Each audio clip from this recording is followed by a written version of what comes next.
It is that time of the month again where we get to talk about, or really I just tell you about, all of the things that I watched and read in the month of October. So without further ado, let's just hop into it. We will start with movies because that's what I kicked off my month with. I saw Venom at the beginning of October and it was really slow-ish to start. There were plenty of things that seemed unnecessary, but once like the character of Venom was like officially introduced, it had the right kind of pacing in it. It got better, but that didn't happen until like halfway through the movie.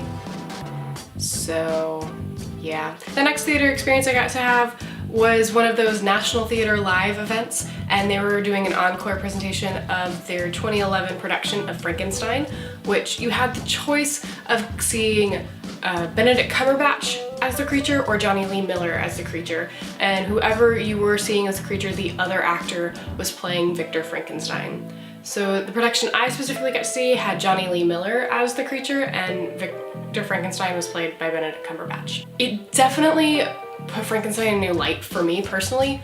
Granted, it's been about 8 years since I read Frankenstein, and there were certain things that I was like, I don't know if I remember this, but to me it felt like the creature had a little bit more of a voice in this production than I remember him having in the book. Doesn't mean that there wasn't a voice there, it just means that it wasn't enough for me to remember it 8 years later. But there were definitely some points where it was like a little disturbing, a little bit more on the edge, because Frankenstein to an extent is a commentary of how society handles certain things. I don't know, it kind of freaked me out a little bit in certain situations where it's like, oh my gosh, this is really a thing. Because the creature is fully learning everything from life experiences. There is no one really coming alongside and saying, this is how life should go, or trying to like mold and impress and say, this is how you should be, even though life is like this sometimes. Like, there was none of that. There was no true and honest like definition of right and wrong. The creature had a grasp of it, but didn't fully understand it, and it was really interesting to see how that came out. And yeah. Alrighty, as October is kind of essentially the entire month is like celebrating Halloween, a lot of the books on this list that I have are murder thriller-esque. So I'm gonna tell you the one book that was not murder nor thriller. It was actually a nonfiction, and I read Carrie Fisher's memoir, The Princess Diarist, which is talking about her time on the first Star Wars film, and it talks about her relationship with Harrison Ford and how all of like her navigating her first really big feature film, which they didn't know that it was gonna be that big at the time, but it was just her talking about through that and how it kind of defined a lot of her life. For the audiobook version, Carrie Fisher did read most of it, the actual journal entries that are in the memoir. Her daughter Billy read it, and so I thought that was really cool. It was just cool, like, you know, getting to hear it all happen. So now we will hop into all of the murder thrillers that I read in the month of October. I found this cool thing on Audible where it had 8 Hercule Poirot mysteries in one recording. So you have about 15 hours worth of audio, but each book at most is 2 hours, and at the least it's about an hour. So that's a lot of content to consume. And in all honesty, I loved every minute of it. So I read The Murder of Roger Ackroyd, The ABC Murders, After the Funeral, Death on the Nile, Murder on the Orient Express, The Mysterious Affair at Styles, Peril at In-House, and 3-Act Tragedy.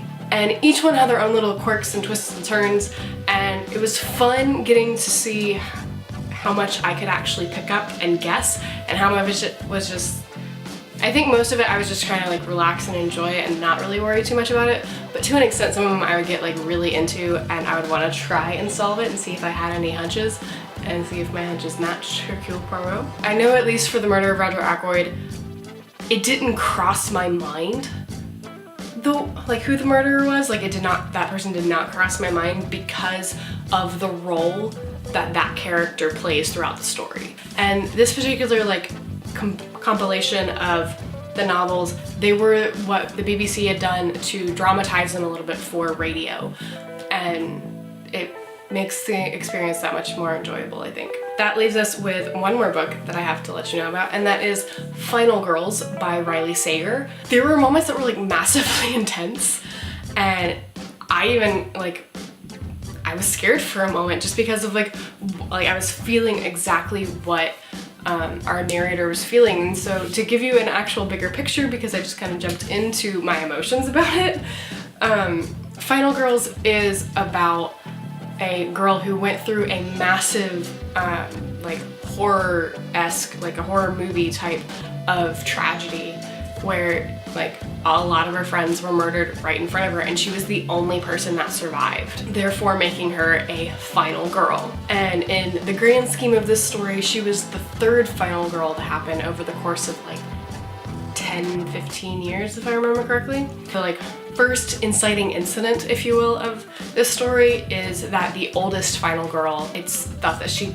committed suicide, and then later it's revealed that actually she was murdered. And then the second final girl finds the third final girl, which we are already introduced to, and we are already slightly familiar with her experience, and it just takes you on sorts of all twists and turns, and it's really cool seeing like how it all came together. It falls under the new adult genre, so a lot of the materials that it's dealing with is meant for an older audience. So there's that vaguish word of caution if you do choose to pick it up. Alright, so that's it for me. That is all of the books that I read, which is the bulk of the media that I consumed this month.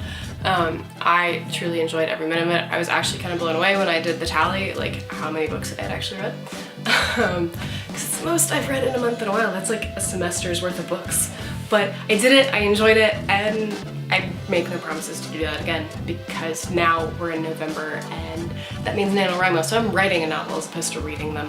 When I'm in NaNoWriMo, I'm less likely to actually like read fictional novels because I don't want it to overtake what it is that I'm trying to create. But as always, if you have any suggestions of any books, movies, TV shows, any kind of specific media experiences that you think I should take a look at, leave those in the comments below, and I will see you next video. Bye.